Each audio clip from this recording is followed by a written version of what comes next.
Mariana Islands food, water, tarps, and other supplies. Before we go, check on our top story tonight, that tragic mass shooting at a synagogue. Here's what we know. At least 11 people killed at a Pittsburgh synagogue. The alleged gunman, identified as Robert Bowers, now in federal custody and facing federal hate crime charges. Police say Bowers entered the Tree of Life congregation in the Squirrel Hill neighborhood of Pittsburgh, armed with an assault-style rifle and 3 handguns. Again, at least 11 killed, 6 injured, 4 of them responding police officers. And that's how Fox reports at this hour. I'm John Scott. Thanks for watching.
We're under fire.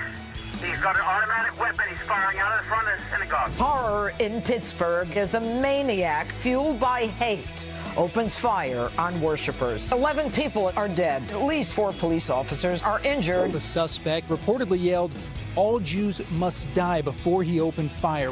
This evil anti-Semitic attack is an assault on all of us. It's an assault on humanity. We must draw a line in the sand and say very strongly, never again. The migrants continue to march north. They believe they have a right to continue their march for asylum to the United States. Republicans want strong borders, no crime, and no caravans, right? Turn around. You're not coming in. The president covered a range of topics, everything from NAFTA to immigration, jobs. We're fighting to win, and that's what you have to do. 3-2 pitch. The Red Sox are up 3-1. We begin with a Fox News alert. It's the deadliest attack on the Jewish community in U.S. history. 11 dead, 6 injured, including 4 police officers, after a shooter opens fire inside a synagogue. The face of evil, right there. 46-year-old Robert Bowers now charged with 29 federal counts, including hate crimes, after surrendering to police. Chilling dispatch audio of the shootout with first responders has now been released. We're under fire. We're under fire. He's got an automatic weapon. He's firing out of the front of the synagogue. Every available unit in the city needs to get here now. All units hold a perimeter. We're taking on AK-47 fire from out the front of the synagogue. Please send the medics up here.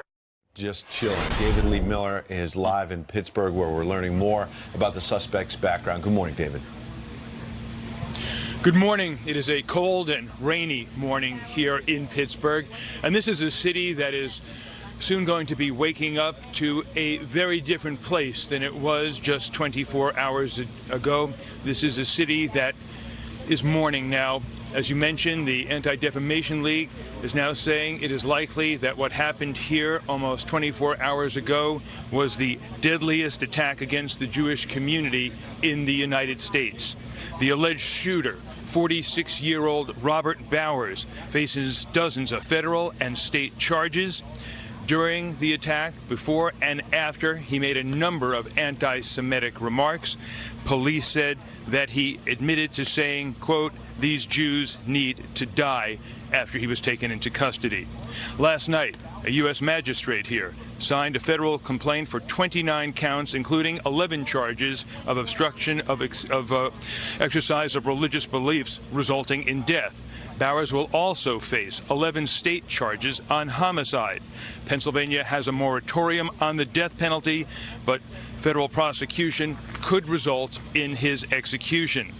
President Trump is soon planning a trip to Pittsburgh. Speaking at a rally last night in Illinois, he talked about attackers in this type of situation and said they must face the most severe consequences. When you have crimes like this, whether it's this one or another one on another group, we have to bring back the death penalty. They have to pay the ultimate price. And as the investigation continues, the healing process here is just getting underway. Last night, thousands attended a vigil for the victims of the shooting. The deadly rampage took a toll in a section of the city called Squirrel Hill, but many came from all around to express their grief. I just can't believe the kind of violence that we're experiencing in our country. And I have close friends who worship in Squirrel Hill. And when I found out about the news today, it just made me nauseous and tearful. And I just came tonight to show my support. It is expected that later today, authorities are going to release the names of those who died. And then very soon, the first of 11 funerals will take place as this city begins the process of mourning. Back to you. Very tough morning in Pittsburgh. David Lee Miller, appreciate that report. We talked about it yesterday. In recent days, how critics of the president have been going after him about, you know, the mail bombs and all of the rest. And I thought the president struck a really good tone yesterday in saying this is unspeakable evil.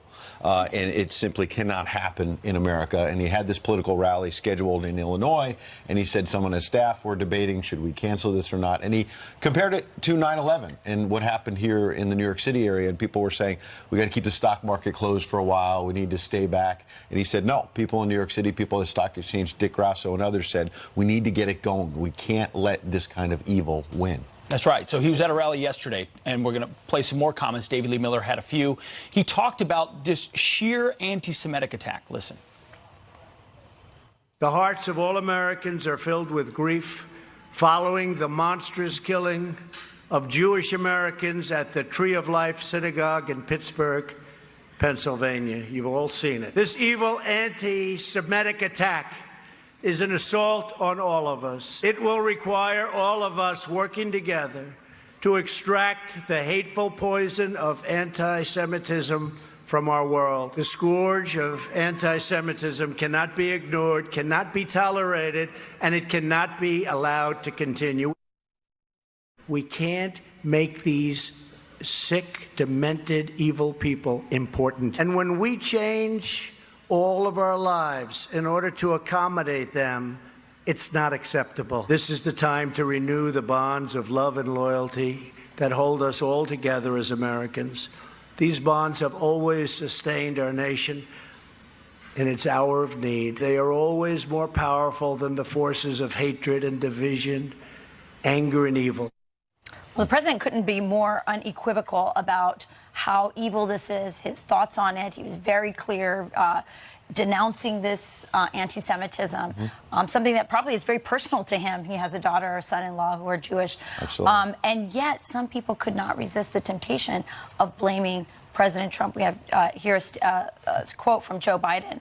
Hate is on the march in America, and when hatred is given a safe harbor, when it's given space to fester, when it's brazenly put itself on display in an historic city, when its distorted worldview is fueled uninterrupted in the form after form on the web, when it hears an American political leadership say good people can be found among those spewing this ugly bile, it grows. So make no mistake about it. I mean, and this is not just Joe Biden. Steny Hoyer, a bunch of other Democrats basically said, this is Trump's fault.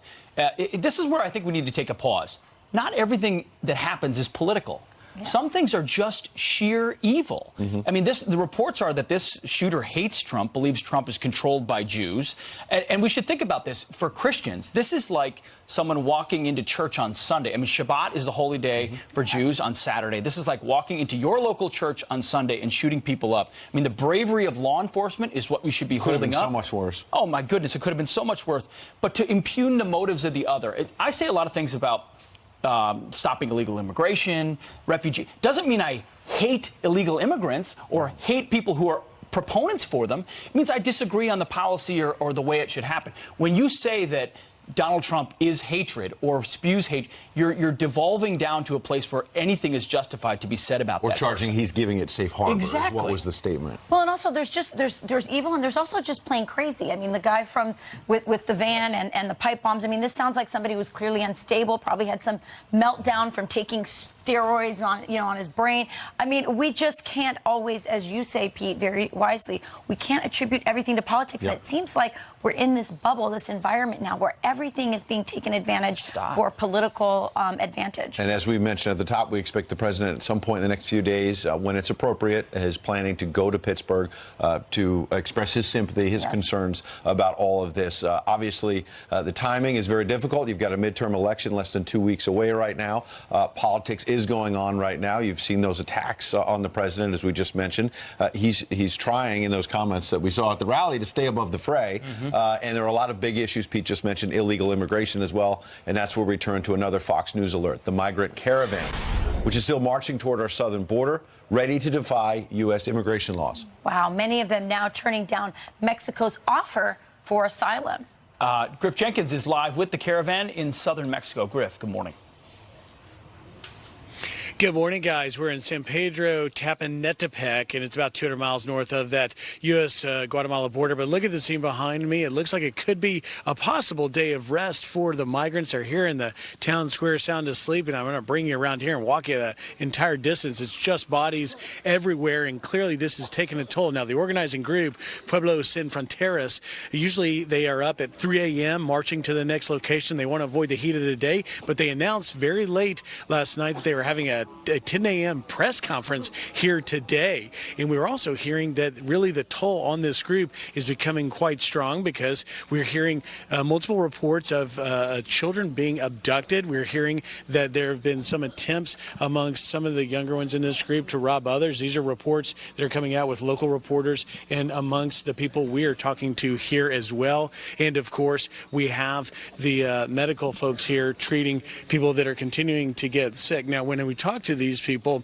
about whether or not they're heeding President Trump's words about not coming, and that they will be violating the laws if they do try and come, and that they will not be given asylum, they say they're coming regardless. In fact, we talked to one of them yesterday when we were in a halt, when we were trapped yesterday, actually, as the Mexican police were stopping people from getting to this location. This gentleman, Carlos, I said, "Are you still going to come, even if it means breaking the law?" Here's what he told me. Will you continue to the United States? Yes, problem is the babies and ladies, the people, men, no problem. This problem the babies.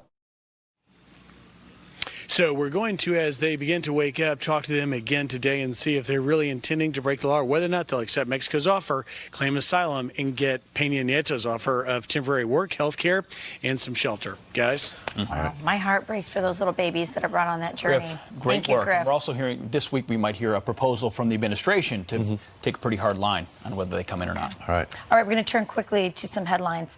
The man accused of sending more than a dozen suspicious packages to prominent Democrats is expected in court tomorrow. Investigators say the van Cesar Sayoc was living in has crucial evidence like explosive device materials and credit card receipts. Authorities arrested Sayoc in South Florida and are looking for other suspects in the area who may have helped him.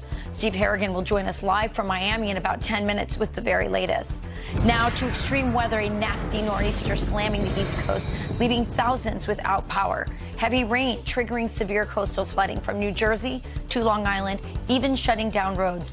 Winds reaching up to 67 miles per hour, stirring up a sandstorm in Massachusetts. The storm is now headed up towards eastern Canada. All right, we pick up the baseball news. The Boston Red Sox rallying back from a 4-0 deficit and are now just one win away from a World Series title. The Sox with the 9-6 win over the LA Dodgers. Meanwhile, President Trump weighing in, tweeting, watching the Dodgers-Red Sox final innings, it is amazing how a manager takes out a pitcher who is loose and dominating through almost 7 innings, Rich Hill of the Dodgers, and brings in nervous relievers who get shellacked. 4-run lead gone. Managers do it all the time. Big mistake. Dodgers manager Dave Roberts had to actually respond to the president. Watch. I'm happy he was tuning in and watching the game. I don't think he is privy to the conversation. That's one man's opinion. Wow. It's one fan's opinion. Yeah, he's the president. Boston can win their first championship since 2013 with a win in Game 5 tonight on Fox. The context says that Dave Roberts has been hammered even before that game on some of his moves back in Boston. Sometimes he just goes with the book, what the data tells him. And I think with the president's point, a lot of baseball fans agree with the president, Democrat or Republican, that you got to go with your gut sometimes. And a pitcher is striking people out. Don't worry about the stats. It's about just a feel. Leave the pitcher in there. That's great. Again, politics and infesting everything. All right, well, up next, they walked away, President, yesterday. 11 people shot to death and more injured by an anti-Semitic gunman screaming, "Jews must die," in a Pittsburgh synagogue as he opened fire during Shabbat prayer services. Johnny Daniels is president of From the Depths, a group aimed at teaching future generations lessons of the Holocaust. He joins us now. It's Shabbat. Sorry, I butchered it. Talk to us about when you see something like this in Pittsburgh. What does it mean to you? I mean, you know, I've got to start by obviously expressing my condolences to the families and to the community.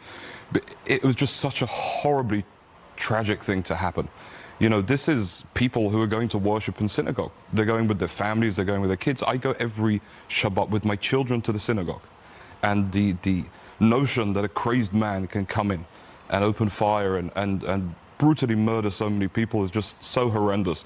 And watching this around the world, you know, and seeing this hatred that's happening here, you know, this isn't what we want to see, and this is horrifying for us all. He may have been he was crazy at some level, but he also had hate in his heart Absolutely. for Jews. I mean, where does this anti-Semitism continue to come from?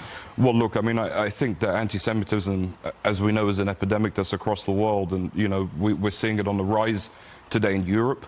You know, we're seeing countries like Germany and France and Belgium and Sweden, countries that are really not that safe to be Jewish anymore. You know, I'm originally from the United Kingdom, where we could potentially elect an anti-Semite as a head of a political party. You know, this is very, very, very problematic and scary at the moment. And we are seeing a rise. We're seeing a rise in hate speech, and we're seeing a rise in anti-Semitic rhetoric. And I think a lot of this has to do with social media and a lack of willing of certain social media sites to combat these kinds of hate speech. But we all have to stand together against any kind of racism or bigotism or whatever it may be. You run an organization, From the Depths, committed to remembering what happened in the past. How much of forgetting our history contributes to this new rise in anti-Semitism? Well, you know, again, I'm dealing on a daily basis in sort of Eastern Europe and in different countries, and we're seeing the messages of these past, and you're seeing these lessons. You know, we work with Holocaust survivors and the righteous, those who saved Holocaust survivors, and you hear these stories again and again.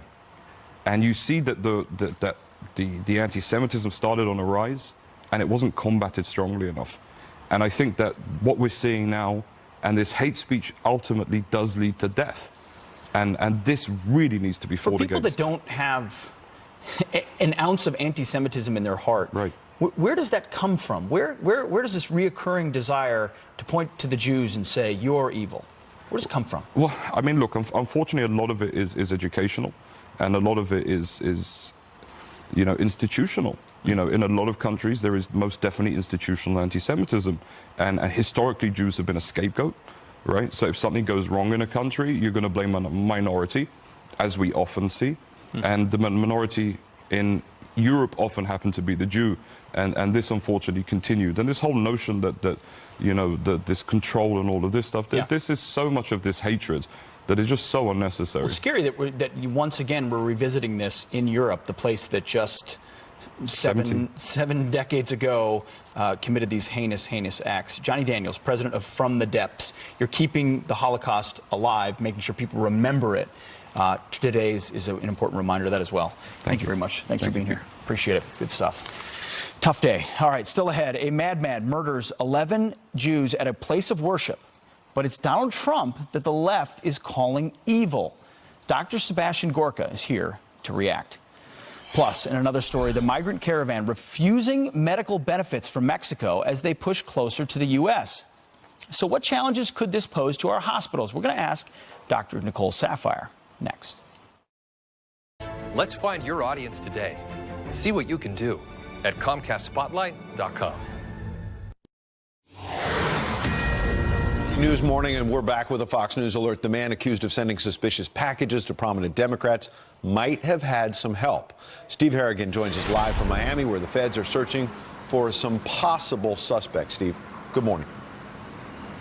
That's right. Good morning. The FBI is saying this case is clearly not over. The investigation is ongoing, and they are poring over that white van. That's the place where Cesar Sayoc, the 56-year-old man accused of sending 14 pipe bombs to prominent Democrats and critics of President Trump, lived actually for the last several years, and where he may have constructed some of those pipe bombs. They're also poring over his digital footprint to see if possibly anyone else could have been involved in these attacks or influenced Sayoc. We are also learning more about Sayoc from his family members who are beginning to speak to the media. His aunt said the following: "I think he was very troubled. I think he had a problem with his mental health and that he was mentally challenged. He wanted attention and he didn't know how to get it." Sayoc, of course, has a lengthy criminal record, at least 12 arrests here in southern Florida for fraud, drugs, and theft. Right now, he's in a detention center here in Miami. He goes before a federal judge Monday before being transferred to New York. He could be facing up to 48 years in prison. Back to you. Big case. Thank you, Steve Harrigan. We appreciate the reporting. Rachel? Thank you, Ed. A Fox News alert: the mass of caravan migrants now refusing major benefits like jobs, schooling, and even medical attention that's being offered by Mexico, and instead pushing onwards to the United States.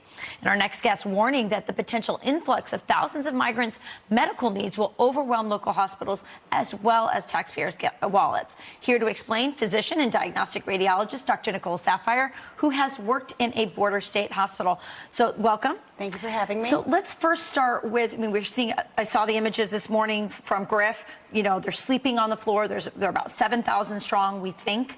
What kinds of medical risks are they encountering just as they move forward on this caravan? I mean, this journey is an incredible journey, and it has huge physical implications for their health. Dehydration, kidney failure.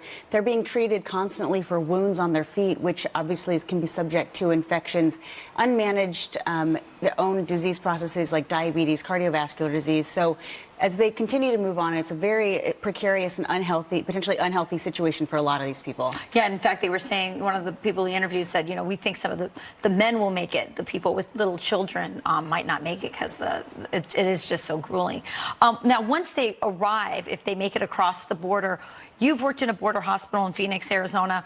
What are, and they don't have insurance once they get here, so what are the implications? What are the pressures that it puts on our medical system here in the United States? Of course. So I'm born and raised in Arizona, and I did the far majority of my training in Arizona and at the county hospital nonetheless. And I've seen a lot of treatment of a lot of our illegal immigrants that come. And it takes a lot of care for these patients, because I have seen so many patients that cross the border illegally, not on a publicized, televised journey, Sure. a trek where they have medical stations along the way. And it is extremely costly to care for these patients, and there's no funding for that. So it is all unpaid care. And unless you're offsetting that with private insurers or federal funding, that causes a lot of these rural hospitals to really have to tighten their financial strains, and you have some going bankrupt and having Right. to close. And, you know, if you're going to have a large influx in illegal immigrants and not have the funding to cover them, then it's going to strain their systems even more. Yeah, you're right. Some have shut down in Arizona. That's something that people don't hear too often about. Vaccines, that's a problem, because some of these people are not, or majority probably are not vaccinated. A large amount of the children that would be coming over in the caravan are not vaccinated. And if they're coming into the system and they're not appropriately treated by U.S. physicians, then they may be subjecting our children to some of the risk of being around unvaccinated children.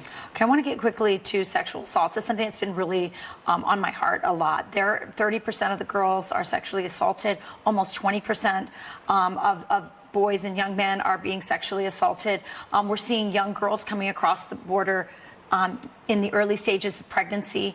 What are doctors seeing as they cross the border with regard to the medical and psychological needs? Well, my mother works in sex trafficking, a lot that has to do with the southwest border, so I hear about it constantly from her. But one of the cases that really I hold true to my heart, when I was in training, I had a 22-year-old pregnant girl who crossed the desert, who stayed in the ICU for 3 weeks, lost the baby, and lost her own life, and it was devastating.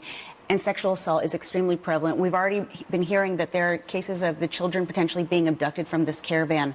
We don't know what's happening to those children. And let me tell you, by the time they get here, they will have physical and mental damage that's going to need to be cared for.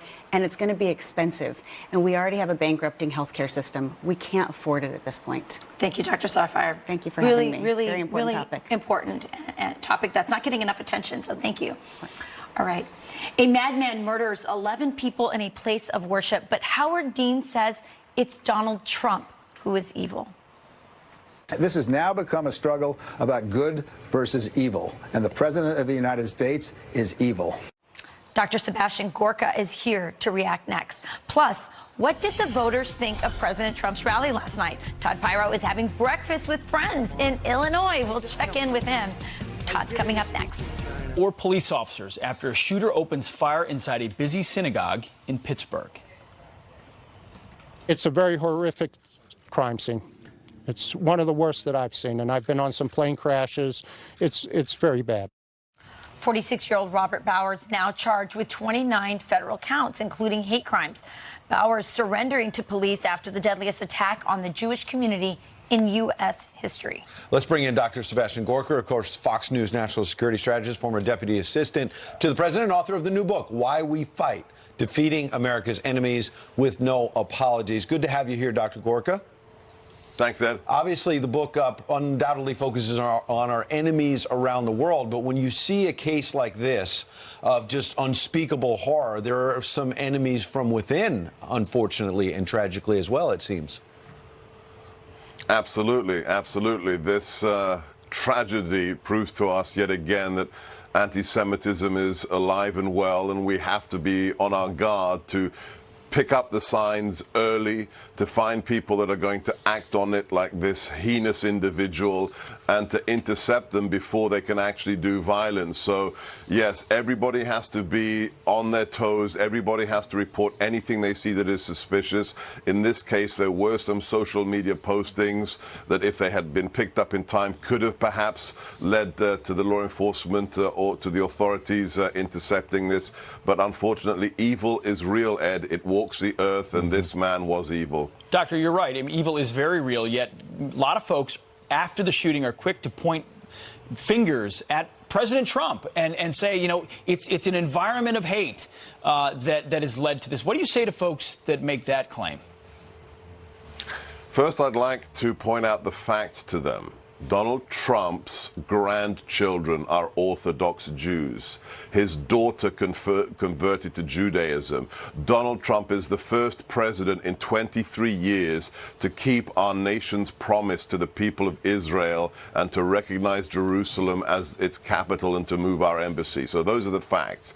The only thing that is evil in this instance is the man who perpetrated this massacre and the anti-Semitism that he was propagating. Also, note that we now know from his social media that the perpetrator of this massacre hated the president as well. So we've got to stop the people who are exploiting tragedy for their own political purposes.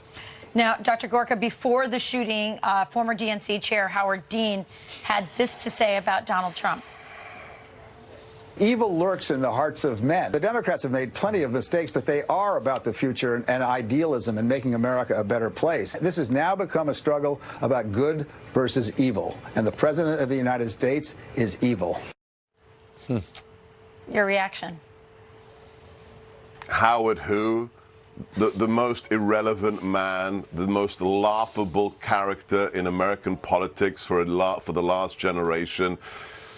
It's unconscionable to talk about Donald Trump, who helped defeat ISIS in the form of its caliphate, an individual who's taken all kinds of slings and arrows for the American people, and who's it beggars belief that people like Howard Dean still think they're relevant and are insulting the President of the United States. I'll tell you what's evil. It's people who exploit tragedy for their own purposes, and also the man who perpetrated this crime. Doctor, when you, anything else? When you call someone evil, posturing. when you call someone evil, it justifies whatever means you want to use to defeat that person. Right. You are dehumanizing. This man, Dean, is dehumanizing a person who is the duly elected President of the United States. And his comments could lead crazy people to do things we don't even want to talk about. Dr. Gorka, important words this morning. We appreciate you coming in. Thank you, sir. Appreciate Thank you, Doctor. Thanks, guys. All right, we're going to turn now to your headlines. Tragedy rocking the professional soccer world this morning. We now know the billionaire owner of the UK's Leicester City Football Club was on board his helicopter when it crashed, exploding into a fireball just steps from the team stadium. Players and fans watching in horror as flames and smoke shot into the sky after the team's match last night. No word on who else was on board. 4 Jacksonville Jaguars players detained by London police because they didn't pay their bar tab. The players have not been named by authorities. The Jaguars are overseas to play the Philadelphia Eagles in about 3 hours. The team says it's handling the issue internally, and all 4 players are still with the team. And Pete Hegseth had no comment. Hundreds of supporters turning out in the rain for the first ever Walk Away March in Washington, D.C. They're part of a new movement. We had the leader on yesterday of Fed Up Democrats who say they're sick of being manipulated by the left and are throwing their support behind Republicans this November. The media do not want you to know that a black person doesn't hate white people. Realize what the left has been telling us has been a total lie. The red, white, and blue-clad demonstrators walked the streets in MAGA hats, draped in American flags. Very cool. All right, you got to check your Powerball tickets because at least one person is waking up a millionaire this morning. 2 tickets have won the $750 million jackpot. Those winning numbers are 12, 13, 19, 27, and the Powerball 4. One of the tickets sold in Iowa, the other in New York. I heard it was in Harlem. I bought one yesterday. Not in Harlem. Okay. The jackpot is the 4th largest in U.S. history. And those are your headlines, guys. All right. Crazy. All right, well, the midterms now just over a week away. So what happens if Democrats win back Congress? Our next guest explains how it could spell disaster for our military. And remember when LeBron James stumped for Hillary Clinton? Now the NBA star is putting his star power behind another Democrat. Didn't work out last time. Who's the new mystery Democrat? That's coming up.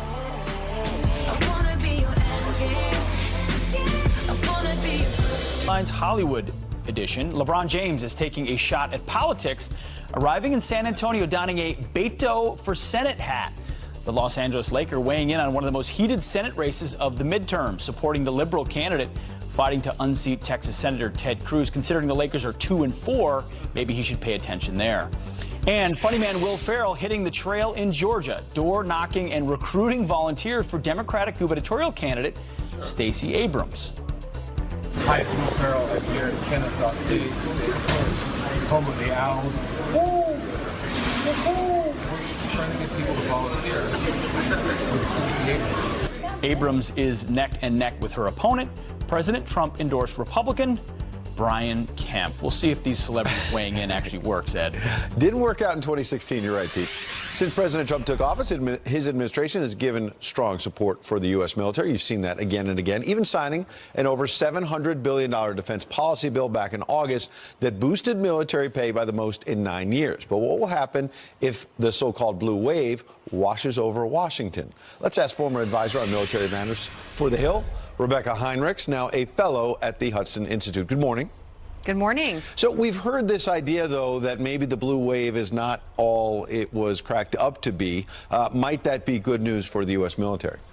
Yeah, I think we shouldn't really pay too much attention to polls. I think it's kind of hard to tell at this point. But if Democrats take back even one chamber, just the House of Representatives, for instance, and gain back the majority, it's going to be much more difficult for President Trump to get through his agenda. And that includes a sufficient spending, funding, and resourcing our national defense. Democrats are going to try to obstruct a lot of what the president is trying to do. And Democrats tend not to prioritize and invest in the military like Republicans do. Democrats tend to look at things like health care, Social Security, the things that are actually ballooning federal spending. So that's what we're looking at here. If the Democrats take back even just at the House, we're going to have a hard time getting through a good, sufficient defense spending bill. And that's not just political rhetoric. These are the facts as you lay them out. And I wanted to show our viewers what the Congressional Progressive Caucus, what their military blueprint is. This is what they say if they'll take back the House. They vowed a very different path from the president. They will cut the Pentagon budget. That's pretty clear. Eliminate overseas contingency spending and, quote, achieve smaller force structure through gradual attrition. This is what the president said was happening under President Obama when he took office, and that he's wanted to reverse. That General Mattis came into the Pentagon and said, people are not going to like it. We got to spend money and build the military back up with all these threats from around the world. That's right. And the thing is, nobody disagrees that we have a ballooning debt. It's just that it's Social Security and it's health care and it's the interest on the debt that is actually driving the debt. It's not the military. The military national defense is a priority. This is what Congress is supposed to do, number one, before we do anything else. And so if we actually are going to engage in fewer wars and deter these big wars from countries like China and Russia, we have to invest in not only military capabilities that we have in greater quantities, but also invest in the technologies so that we can be superior, not on par with, but superior in all warfighting domains, including in space. That requires money, and we got to fund that first before we fund anything else. You mentioned investing in our men and women in uniform. You've got investors in Wall Street thinking about cold, hard cash, if you will, and they want to know who's going to control the House, who's going to control the Senate. And we looked at it. Credit Suisse put together an analysis of what's going to happen to shares of weapons manufacturers. They say if the Democrats take the House, it'll be down by 2%, down 3% or more if Democrats win both the House and Senate. And then here you have shares of weapons manufacturers under the Republicans up 3% or more if the Republicans can retain control in 2018. That's the view from Wall Street. And I wonder, though, wouldn't critics say that's because there are a lot of Republicans who want to make money off of building up the military? How would you respond to that criticism? Yeah, I would just say, again, this is the government's first responsibility. You know, we always hear complaints about the military-industrial complex. They're just in it for profit. Of course, you're going to have companies that are trying to make money, but we use these technologies to ensure that the United States, again, is the world's superpower, and so that we're not having to engage and constantly react to conflicts abroad. We have adversaries coming from all angles, and if the United States doesn't want to get embroiled in another one of these protracted wars like we have in the Middle East, you've got to have a military that is second to none. You have to have war fighters that are optimistic and have great morale, and all of that requires a healthy military budget. Well, just another example of the big stakes just over a week from now in those midterm elections. Rebecca Heinrichs, we appreciate how you broke it all down so clearly. Thanks. All right, good seeing you. Meanwhile, he's making a big last-minute push to become the newest senator from Michigan. And now, John James has this message from the African-American community. Watch. The Democratic Party leadership cares more about the black vote than the black people. And it's time to wake up. Selma to New York. Well, Senate Republican candidate John James will join us live next hour. Don't miss that. And what did the voters think of President Trump's rally last night? Todd Pyro is having breakfast with friends in Illinois. We're going to check in with him next. Looks like he's having a good time. He's taking some orders. President Trump rallying thousands last night in Illinois. But what did the voters think? Let's ask our own TV's Todd Pyro. He's getting their reaction live at Cindy B's Cafe in Murfreesboro, Illinois. Todd, good morning. Good morning. Good morning. Hey, good morning, guys. It was a very big night last night here in Murfreesboro, although definitely the specter of what happened yesterday, the horrific events of yesterday, definitely hung over people's head. But let's talk to individuals that were at the rally to find out what they thought. And we begin with Sherry.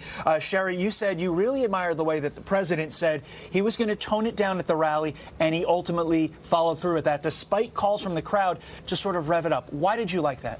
I like that because I thought it showed that he was compassionate, made me respect him more, showed that he was able to be considerate of other people's feelings, but he also had another message. He said, despite those things, we have to keep going. We cannot let these things cripple us. We have to keep going despite all these tragedies. And that's such an important message. That's such an American message. Sherry, thank you.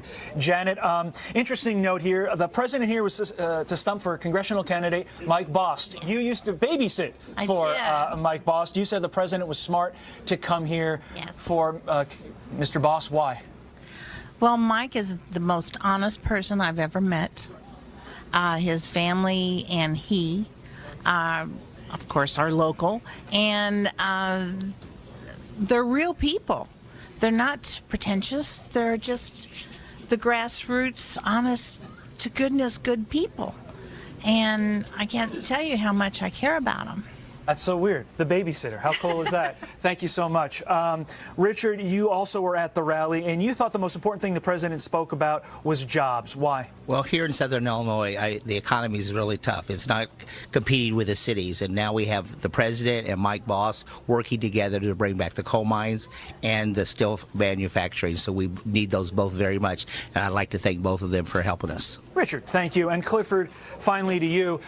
You also are at the rally. You say the most important issue to you are the events at the border. Why? Yes, I think that I'm all for immigration into our country. We're all immigrants.